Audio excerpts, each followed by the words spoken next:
Surprise, surprise, surprise. Who would have seen Shota Imanaga accepting the qualifying offer? Doesn't happen a whole lot. He'll be back with the Cubs. What about Kyle Tucker? How about another former Astro that the Cubs may be interested in, Alex Bregman? We'll get into all that on the Cubs Baseball channel today. Like, subscribe, thumbs up. Also, hit our QR code. Join Mick Nation at AveD. We got some swag to give away. Let's get this thing started.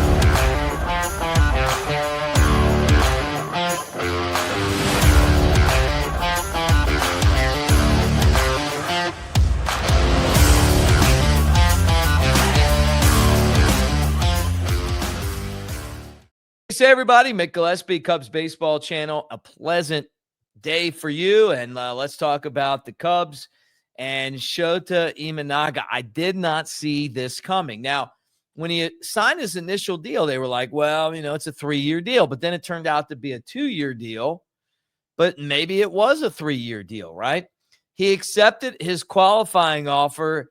And I think you guys know I'm a big Shota fan. I'm glad he's coming back. I hope that he's able to keep the ball in the park. That was something that kind of plagued him towards the end of his season. But he takes the $22 million and comes back with the Cubs.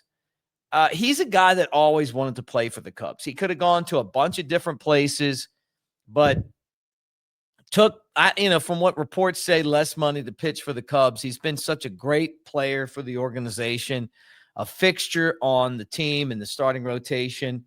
And I think that he's someone that is definitely going to help the Cubs. Now, I know he gave up a ton of home runs, 30 in the season. It's like towards the end of the year, he struggled a lot, but I think those are things that he can get figured out. I mean, even with the way that things ended, he still has a 24-11 record in the Cubs uniform, right? A 3.28 ERA. Now he's given up a ton of home runs, but you knew that he was a fly ball pitcher when the Cubs got him. His WHIP's only 101, and he's got 291 strikeouts. And I know that it wasn't as smooth as we wanted it towards the end of the season, but pitching is hard, really hard to come by. It's a big deal in the game of baseball. Starting pitching is the most valuable commodity. I think that he needs to tweak some stuff, maybe, figure out why his ball was floating on him. I don't know, with the splitter wasn't as good, but I would rather have him than not have him. I would rather have him back.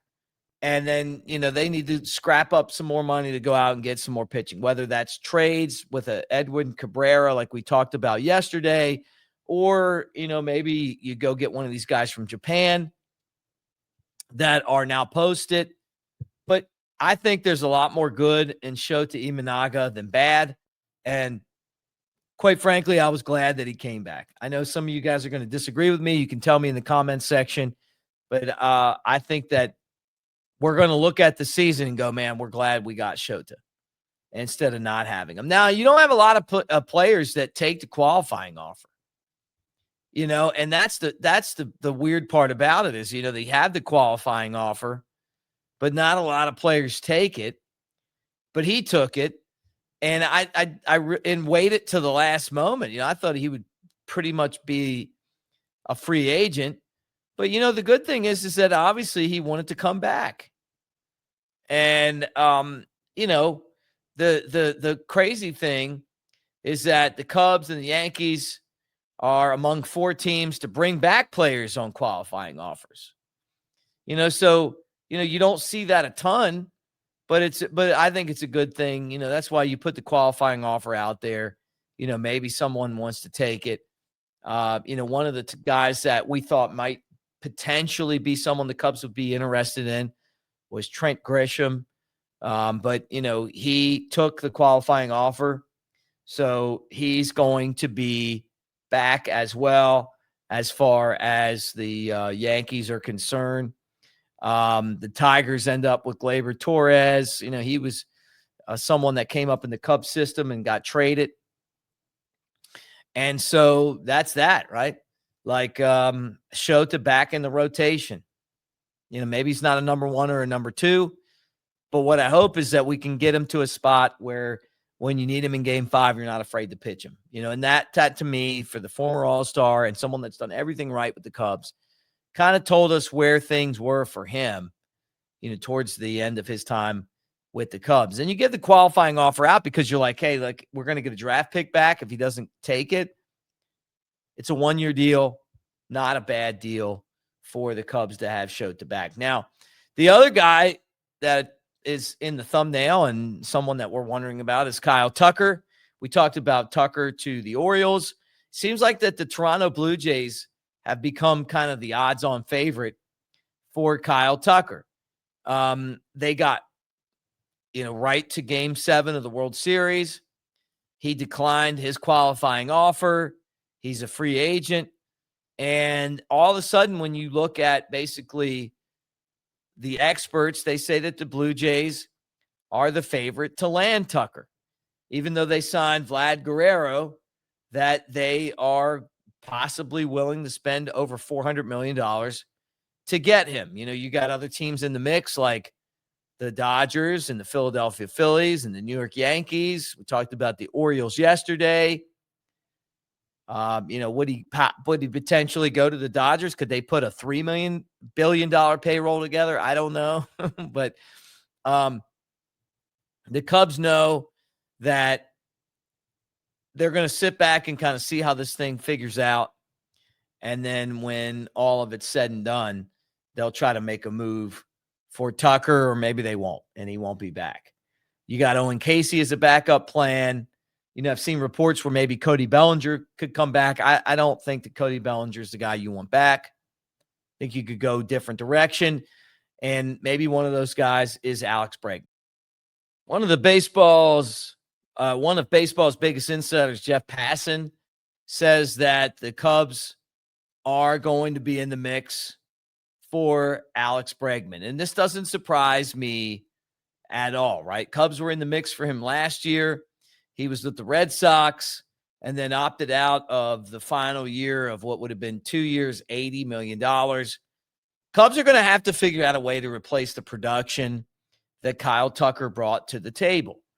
And Jed Hoyer's kind of talked about the struggles that Matt Shaw had as the Cubs' everyday third baseman. I don't think that means that Matt Shaw is not going to be eventually a pretty good big leaguer. But I think that where the Cubs are right now, they could see Shaw as a utility guy and then use Bregman to be a star third baseman. And I think that would really shore things up. And then if I was them, I would make a trade for a star catcher. And all of a sudden you have a pretty solid,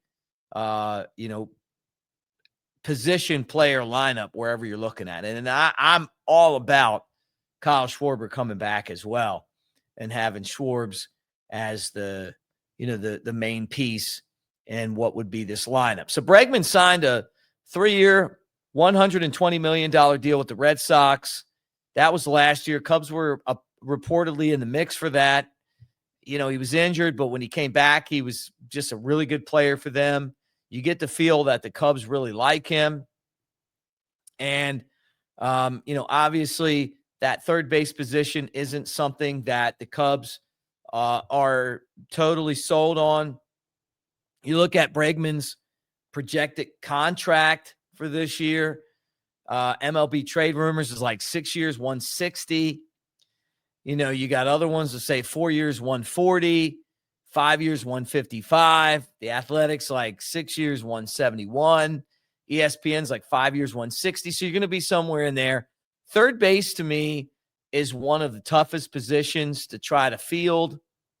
And Bregman, a lot like Tucker, on a world championship team, knows what it takes to get things done, and in a spot of need for a team that's looking for some help. So I think that the Cubs are going to be squarely in the mix for Bregman. I just don't think that Tucker is going to come back to the Cubs. Now, the last thing I want to get into is the Cubs Rule 5 decisions. And now this was, kind of one of those things that we talked about yesterday. And you're like, okay, who are the Cubs adding to the 40-man roster, and who are the Cubs going to leave off the 40-man roster? So here we go. The Cubs added James Triantos. Talked about him yesterday. Contact hitter, one of their top prospects. Maybe got pushed to AAA a little bit earlier than I probably would have, but has the ability to be a really good big leaguer because of his ability to put bat to ball. Did not have a great season with Iowa, but still a young dude and someone that you just wouldn't want to give up to or give up on, right? Pedro Ramirez, AA last year, 21 years old, one of the best players in the league, batted, in the top 5 of the league, was in there for the batting title, didn't win it, but he plays third and second base. He just kind of, to me, looks like a really good utility guy, but could potentially be a starter, someone that you're definitely not going to give up on, has a high batting average, on base percentage, and hits for power. Now, the other guy I mentioned, and I'm not surprised that the Cubs put him on too, was Riley Martin. And I talked about this yesterday. I said, look, Riley Martin is a guy I think is going to get to the major leagues, and he's a left-handed pitcher. I know at 27 years old and a former 6th-rounder, you're going, well, you know what, easy come, easy go. And this doesn't mean that he's necessarily going to be on forever, but the Cubs aren't ready to give up on him yet, right? Left-hander who is coming off of a great season in the minor leagues, 2.69 ERA and 63 2/3 innings for Iowa. Left-handed reliever, a 30-plus strikeout rate, 30.7 strikeouts and only a 13% walk rate, right? And he gets a ton of ground balls, over 52% of those. He is a left-hander. He's got the flow going as well. At least last time I saw him, he did. I really like him. I think it would be tough to give him up because left-handers that are that effective are tough to give up on. So the Cubs decided to go James Triantos, the 22-year-old second-round pick from 21, big high prospect. Pedro Ramirez, 21-year-old, international signing in 21, had a great year in AA. And then Riley Martin, which leaves some guys that are going to be eligible in this Rule 5 draft. Christian Hernandez, who I haven't seen yet. Brandon Birdsell, who's coming off of an injury, but a starting pitcher who I think if would he stayed healthy probably would have pitched in the big leagues last year. Grant Kipp pitched in AA last year. I think it's 50-50 or maybe a little less on that for him, but he's a guy that could end up being a big league starter. Connor Nolan, AAA, tough guy, pitches like a football player would, right? Potential there.